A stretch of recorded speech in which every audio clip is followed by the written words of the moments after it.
कल्याणी जी पूना से। राधे राधे महाराज जी। महाराज जी, क्या हम निश्चय और साधना के बल पर इसी जन्म में भगवान की प्राप्ति कर सकते हैं? इसके लिए भगवान की कृपा अनिवार्य है?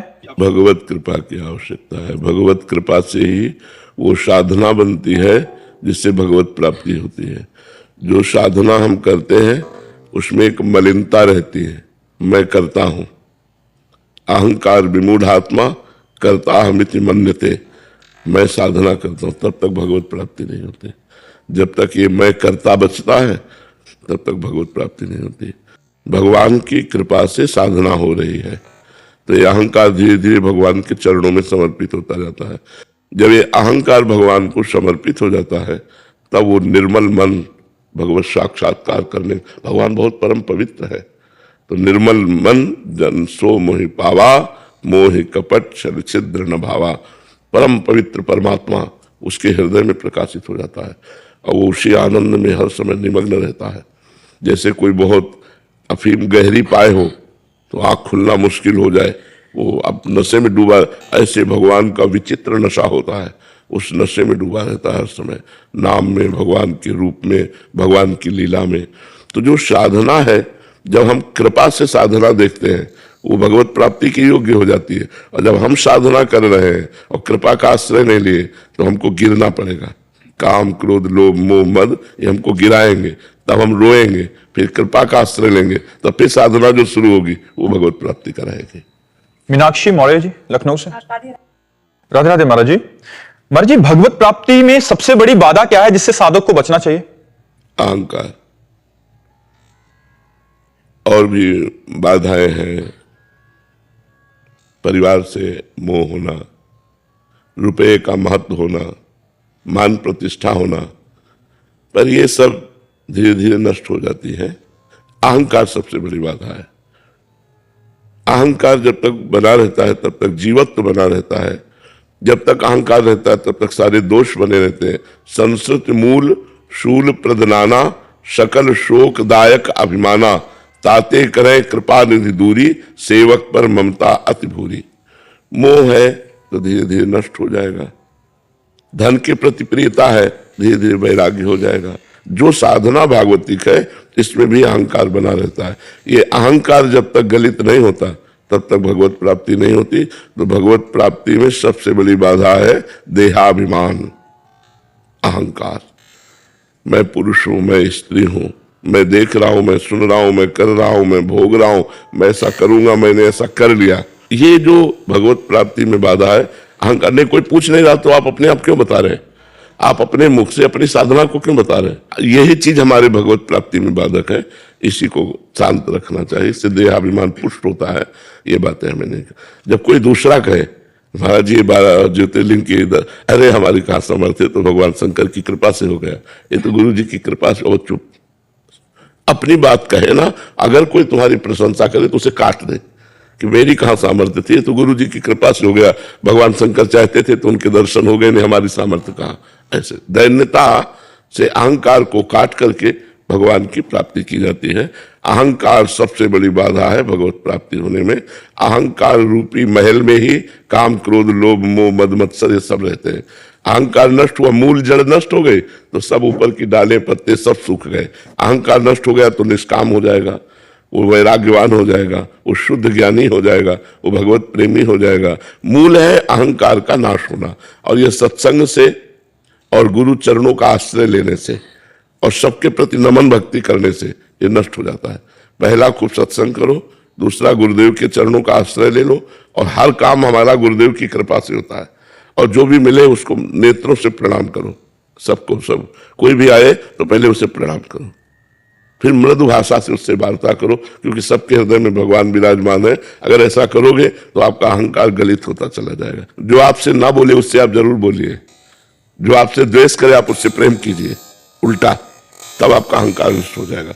मान लो कोई अभिमान से हमसे नहीं बोल रहा, द्वेष कर रहा है, अपनी तरफ से राधे राधे राधे राधे, आपका काम बन गया, आपका अभिमान नष्ट हो रहा है, उसका बढ़ रहा है। अपना अहंकार मिटा देना ही साधना है। अहंकार नहीं मिटा तो कुछ हाथ नहीं लगा। वो पुण्य लोक मिल जाएंगे, तप लोक मिल जाएंगे, लेकिन भगवान नहीं मिलेंगे। भगवान तभी मिलते हैं जब देहाभिमान, ताते करे कृपा निधि दूरी, इसलिए भगवान कृपा करके अपने भक्त का अहंकार नष्ट कर देते हैं।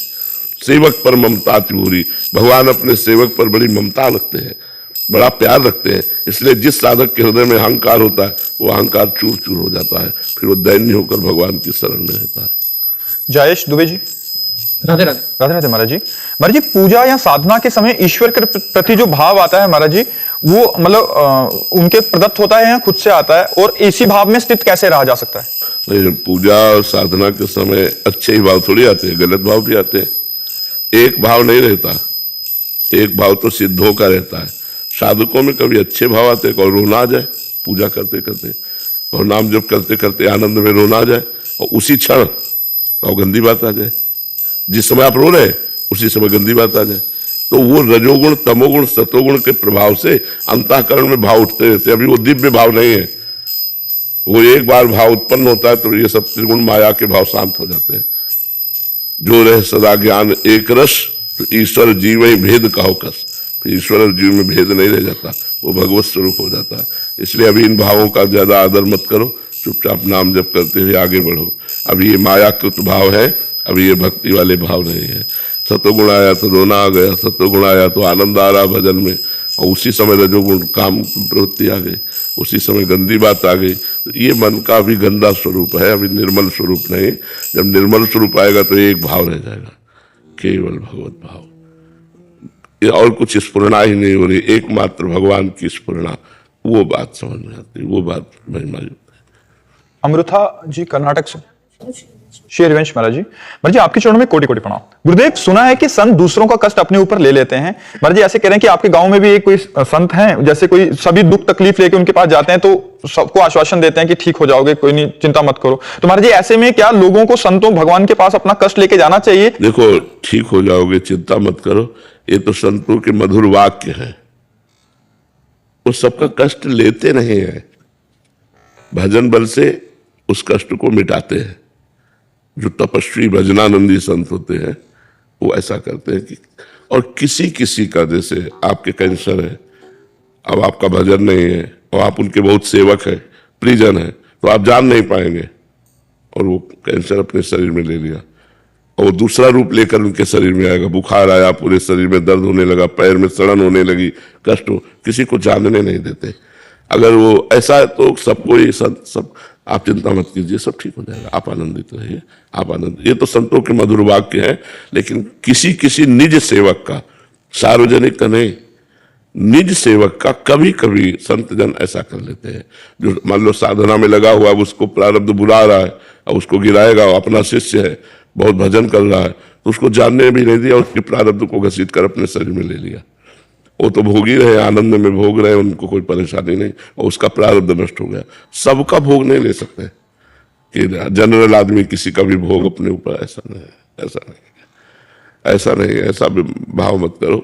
और संत जन पुण्यात्मा होते हैं, भजन निरंतर करते रहते हैं, तो उनके दर्शन से पाप नष्ट होते हैं, उनके दर्शन से रोग ठीक होते हैं, उनके स्पर्श से रोग ठीक हो जाते हैं। जो भजनानंदी है, जो बड़े बड़े भजन करने वाले महापुरुष हैं, ये कलावा बांधना, हवन कराना और जंतुर बांधना, इससे नहीं ठीक होते। जो निरंतर भजन परायण है, तो उनके समीप जाने से हमारी कामनाओं की पूर्ति हो जाती है। संत कल्पतरु हैं, संत कल्पतरु हैं, तुम्हारी कामनाओं की पूर्ति करने वाले। संत सीधा त्रिवेणी संगम है, चलते फिरते। मुद मंगलमय संत समाजू, जो जग जंगम तीर्थ राजू। तीर्थराज प्रयाग है, उनका दर्शन कर लिया, उनसे बातचीत कर ली, आप पवित्र हो गए, क्योंकि भगवान में निरंतर रमण करते हैं। कभी कभी किसी अपने निज जनों का दुख संत जन अपने शरीर में ले लेते हैं। वैभव शर्मा जी। राधे राधे। राधे राधे राधे। महाराज जी, आपके श्रीमुख से सुना है कि जब गुरुजी कोई आज्ञा करते हैं तो पालन करने का बल भी वही देते हैं, पर पारिवारिक स्थिति में वो नियम या आज्ञा पूर्णता कैसे पालन किए जा सकते हैं महाराज जी? बड़ा मुश्किल होता है। आप उस पर महत्व बुद्धि कीजिए। गुरु की आज्ञा पर महत्व बुद्धि हो जाने पर परिवार का भी पोषण होता है, गृहस्थी के कार्य भी चलते हैं, और सम्यक गुरु आज्ञा का पालन होता है। पर उस पर महत्व बुद्धि होनी चाहिए। अगर महत्व बुद्धि नहीं होगी तब तो छूट जाएगी, अगर महत्व बुद्धि है तब फिर पार होती चली जाएगी। आप बोलो, गृहस्थी में क्या ऐसी आज्ञा है जो पालन नहीं हो सकती? अगर हम 3 बजे रात्रि के उठे और स्नान करके बैठ जाए तो 6 बजे तक खूब भजन हो, फिर अपने दिन पर दिनचर्या में लगे, अपने कार्य में लगे। समय मिले 1 घंटा विश्राम दोपहर में कर ले, शाम के 4 घंटा रात्रि में विश्राम कर ले। अगर हमारी लगन है तो फिर उस लगन में एक अगन होती है और उसी अगन के पावर से सब बात होती रहती है। और जब हमारी महत्व बुद्धि नहीं तो छूट तो जाएगी ही। महत्व बुद्धि है तो गुरु आज्ञा का पालन हो। गुरु जी ने ऐसा कहा था, वो टूटना नहीं चाहिए। गुरु जी ने ऐसा कहा तो हम हर परिस्थिति में उसको करने की कोशिश करेंगे। जैसे हमने कहा कि 11 माला गुरु मंत्र जपना है तो उसमें छूट भी दे दी कि आप माला से, बिना माला से, काउंटर से, समय से कर सकते हैं। जैसे हमने देखा कि 13 मिनट में 1 माला हो जाती है, तो हम आराम से जब घंटा 1.5 घंटा भजन किए तो हिसाब लगा लिए 13 मिनट का कि हमारे इतने माला हो गए। काम करते हुए नाम जप कर रहे हैं और हिसाब लगा लिया 13 मिनट में 1 माला हो सकती है, तो इतने समय में इतनी मालाएं हो गई। तो हमें 11 माला का अंक पूरा करना है गुरु जी के, और अधिक जब जाए भगवान की कृपा। गुरु जी ने कहा 12 पद चतुरासी जी के पढ़ने 15 मिनट में आराम से हो जाएगा। तो कभी भी समय 24 घंटे में जब मिले 15 मिनट समय निकाला, पाठ कर लिया। ज्यादातर यही 2 ही नियम दिए हैं, बिना भोग लगाए पाओ मत, भगवान को भोग लगाओ।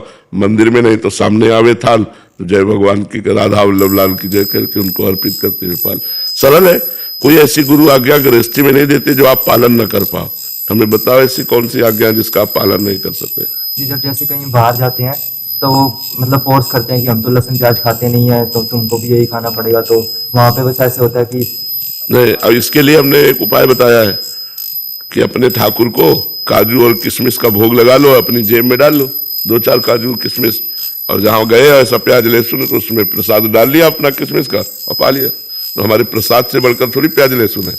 ऐसी समस्या जहां है तो उन्हें अपनी जेब से एक किशमिश निकाली, एक उसमें डाल लिया, पा लिया, कोई जान भी नहीं पाया, अपना काम भी हो गया। हमारी खुला बात समझो, जैसे मुर्गा, मछली, अंडा ये सब पाप है, लेकिन प्याज लहसुन पाप नहीं है, वो तमोगुण बढ़ाता है, इसलिए नहीं पाते। नहीं, कोई खास बात नहीं है, किशमिश डालो और पालो, ज्यादा परेशान मत हो। तो स्कूली लड़के, जैसे आर्मी के जवान, व्यापारी लोग, नौकरी पेशा करने वाले, उनको इधर उधर जाना, खाना पीना जो जैसा मिले, तो उसमें ज्यादा राधा वल्लभ श्री हरिवंश पाया, अपना भजन कर रहे हैं। समझ रहे? उमेश गर्ग जी, अजमेर। शीरवंश। राधे राधे महाराज जी। महाराज जी, जीवन में ऐसा गुरु मिले जो भव पार करा दे, इसके लिए हमें क्या करना? भगवान श्री कृष्ण से प्रार्थना करो। किसका प्रश्न है? भगवान श्री कृष्ण से प्रार्थना करो कि प्रभु हम तो पहचान नहीं सकते, आप ही जानते हो सच्चे संत को, तो ऐसे सच्चे संत से हमें मिला दो जो हमारा भव समुद्र से बेड़ा पार कर दे। तो भगवान ही गुरु है, गुरु ही भगवान है, भगवान ही अपना गुरु रूप धारण करके वो मिल जाएंगे। तो उन्हीं से प्रार्थना करो।